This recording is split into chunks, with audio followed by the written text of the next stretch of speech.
Ayo, what's up? Welcome back din sa ating channel, It's Mobs TV. Alright, so tayo nagbabalik ulit mga tol, mga kababayan, para sa isa na namang reaction video. At ito na nga mo, China nagbabala sa Australia at New Zealand, mga tol, mga kababayan, no?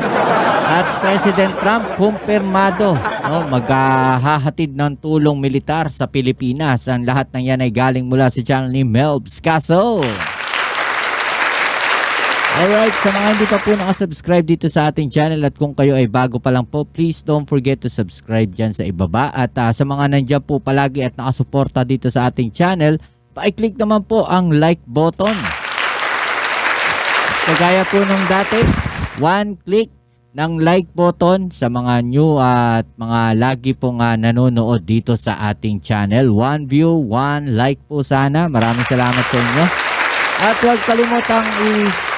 At huwag kalimutang mga kababayan, ilagay sa ibaba ang inyong komento sa mga ginagawa na to ng China. Alright, so huwag na natin patagalin. Umpisahan na natin to. Alamin natin, no, kung paano nagbanta, no, etong China sa New Zealand at sa Australia. Let's go. Gulo talaga ang gusto ng China. Hindi lang sa West Philippine Sea at sa Taiwan nagsasagawa ng illegal actions. Hindi lang sa Argentina may illegal na Chinese maritime militia, kundi sa Australia at New Zealand din. Ang kaso mas malala doon. Grabe, no, makikita natin na halos nasa lahat ng lupalop ng daigdig nandun to mga barko ng China, no? Ano ba talaga yung sa palagay ninyo, no? Ano ba talaga ang gustong palabasin nitong China na to, mga tol, no? Para bagang para sa akin, no, parang gusto nilang ipakita, no, sa buong mundo na sila yung malakas, no? Pero sa katotohanan ay hindi naman talaga sila ganong kalakas. 'Di ba? Mahina naman kasi talaga yung mga Chinese na vessel na 'yan. 'Di ba? Kagaya nga ng sinasabi natin, akala mo lang pagkarami-rami ng barko nila, pero hindi. Ang marami diyan yung mga militia vessel lang nila. No? Tapos nagpapaputok pa sila doon sa karagatan ng New Zealand at Australia, samantalang wala naman pala silang permiso o abiso. 'Di ba? Grabe talaga ginagawa nito ng China. Nag-live fire exercises kasi ang PLA Navy.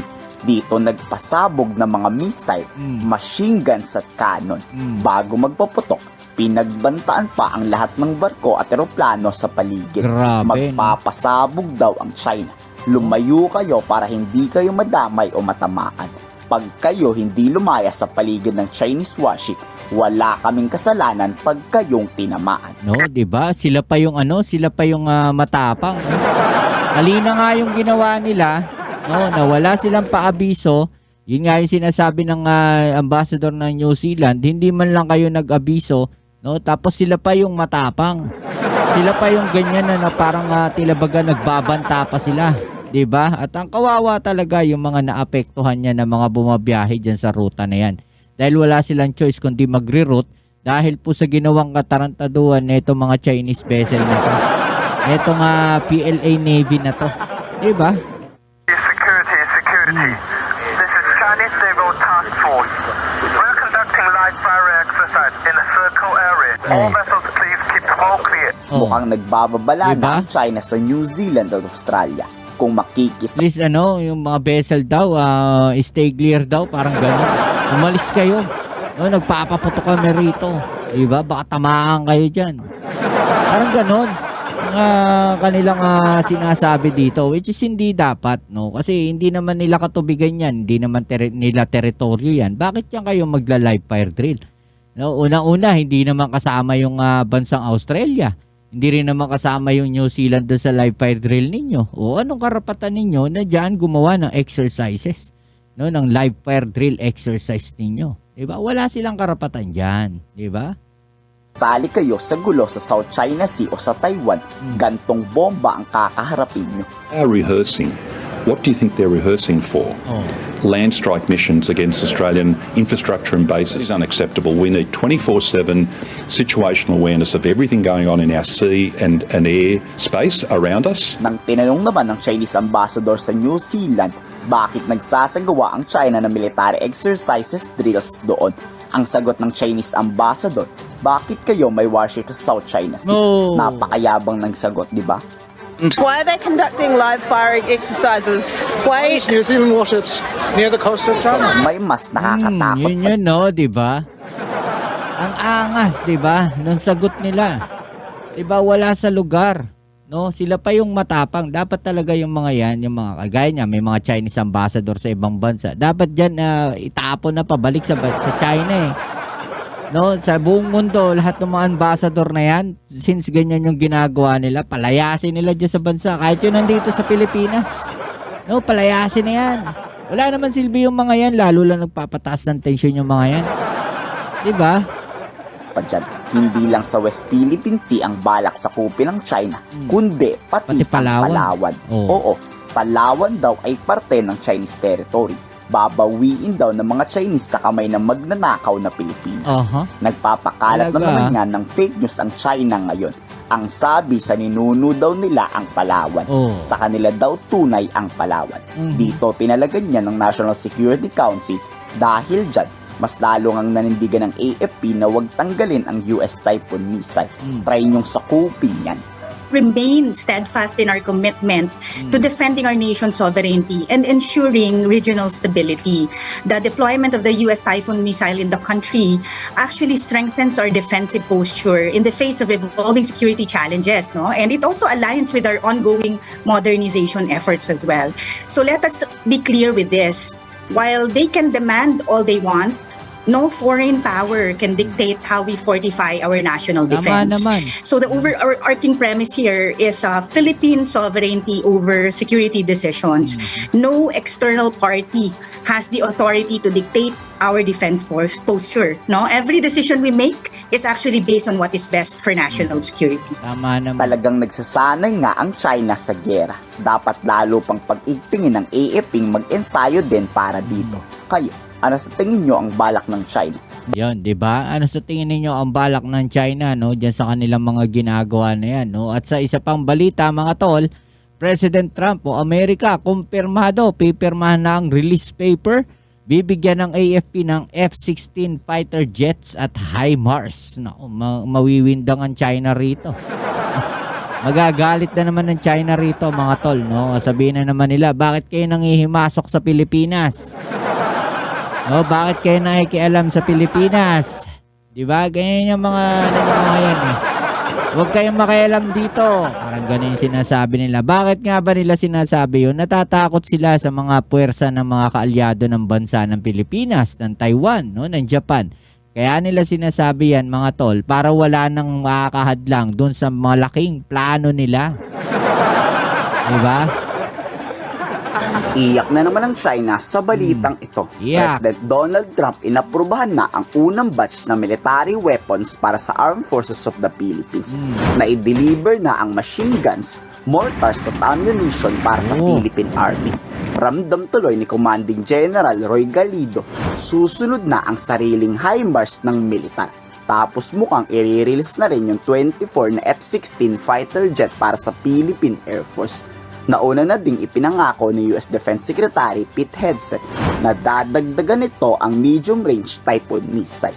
Hindi naman nag-request ang Philippine Army ng missile defense system katulad ng Iron Dome dahil ayon kay Commander Galido, naka-order na ang Armed Forces ng Air Defense Missile System. Already in our appropriations, meaning in the budget of the Philippine Army, which was listed last year, that the Army will acquire short-range air defense system, and this is now in operation, meaning the mechanism to acquire it is being undertaken. Kasabay ng pagbili ng missile air defense system, ngayong taon inaasahang madadagdagan ang radar system mula naman sa Japan. Etong early warning device na to ay makikita kung may missile ba o aircraft na papasok sa ating EEZ. Ito ang magiging mata ng Philippine Air Force para Ayos yan. warningan ang sandatahang lakas kung may banta ba sa Pilipinas, mapahimpapawid, kalupaan o karagatan pa yan. Kung may makikita mang banta, mabilis may intercept o mapapasabog ng AFP ang kalaban. That we are an archipelagic country is important because the domain extends far beyond our land borders. And we have to know if there is any activity within our EEZ. It is extremely important, not only with the capabilities that radars provided by Japan and some purchased by our government, but also our other domain awareness capabilities. Tama. Lahat ng yan sisimulang sanayin sa Marso para sa CATEX-Katihan. Dito susubuking sanayin ang kakayahan ng militar mula sa Visayas hanggang Mindanao na rumisponde sakaling magkaroon ng gulo sa Luzon o sa West Philippine Sea. Gagamitin ang lahat ng asset ng AFP, mapa-land attack missile, maritime attack missile, hanggang air-to-air missile mula naman sa FA-50 fighter jet at attack helicopter. Tinatayang ito ang pinakamatinding pagsasanay sa digmaan, lalo na't palala ng palala ang sitwasyon sa West Philippine Sea. Oo nga. Rising in Mindanao because a bulk of our forces, the army forces in Mindanao, and then we are mobilizing in Visayas. You have to understand that our country is archipelagic, and moving forces from one area to another is difficult. And this is what we are trying to understand. Oh, siguro mas maganda sa strategy na ganyan yung mas marami tayong base militar no sa iba't ibang lugar ng Pilipinas, 'di ba? Para mas malakas no yung internal forces natin na panlaban do sa mga problema no sa loob ng ating bansa. 'Di ba? Maraming nangyayari rin na ganyan eh. So pinapalakas natin yung internal force natin, pinapalakas din natin no yung ating mga kasundaluhan sa labas. 'Di ba? Yung Philippine Navy, yung Philippine Coast Guard, mas maganda po yung ganun. No? Military base is one thing na dapat i-consider ng ating gobyerno na magtayo tayo ng maraming military base na dito sa ating bansa. Mas maganda po 'yun, mas madaling mag-mobilize pag nagkaroon ng mga engkwentro, 'di ba? And define the gaps so we would have solutions to it once the situation arises. Anong masasabi nyo sa Diba? Mas maganda talaga yung ganon, di ba? Para maharang natin itong mga kalokohan ng China na to, di ba? No, real talk lang, di ba? Sa bansa natin, dahil nga hiwa-hiwalay yung isla na yan, dapat siguro magtayo tayo talaga ng mga military bases.